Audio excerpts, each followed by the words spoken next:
আসসালামু আলাইকুম। সুখবর সুখবর সুখবর।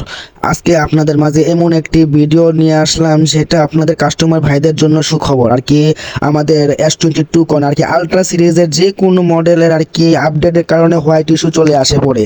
সেই আপডেটের কারণে কোনো প্রকারের হোয়াইট ইস্যু আসবে না। আজকে আপনাদের নতুন একটা সুখবর দেওয়ার জন্য আমি আর কি এই ভিডিওটা করতেছি। সুখবরটা হলো কি, আপনাদের কিছু নিয়ম মানতে হবে। কিরকম নিয়ম? আপনাদের এই নিয়ম মানলে আপনারা কোনো প্রকারের হোয়াইট ইস্যু আসবে না। আপনাদের অরিজিনাল ডিসপ্লে লাগানো লাগবে না আর কি। আপনাদের ডিসপ্লে থাকবে আর কোনো প্রকারের ক্ষয়ক্ষতি হবে না। নিয়মটা হলো কি, আপনারা আমাদের শপে আসবেন। শপে আসার পরে আমাদের কাছে অ্যাভেলেবেল পুরান ডিসপ্লে আছে। পুরান ডিসপ্লে করানো আর কি যে কোনো মডেলের আছে আমাদের কাছে অ্যাভেলেবেল পুরান ডিসপ্লে।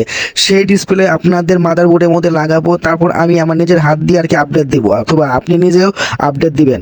আপডেটের কারণে আমাদের ডিসপ্লে কোনো প্রকারের ক্ষয়ক্ষতি হবে না, আলহামদুলিল্লাহ। আর আপনাদের যে ডিসপ্লেটা, সেই ডিসপ্লের মধ্যে কোনো ক্ষয়ক্ষতি হবে না। তারপর আপডেট কমপ্লিট হওয়ার পরে আপনাদের ডিসপ্লে আমি লাগিয়ে দেবো কোনো ক্ষয়ক্ষতি ছাড়াই। এরকম সমস্যা যদি হয় আর কি, এই সমস্যা রিপেয়ার করার জন্য আমাদের স্ক্রিনের যে নাম্বারটা আছে সেই নাম্বারের সাথে যোগাযোগ করলে আমি অনেক ধরনের সমস্যার সমাধান করে দেবো।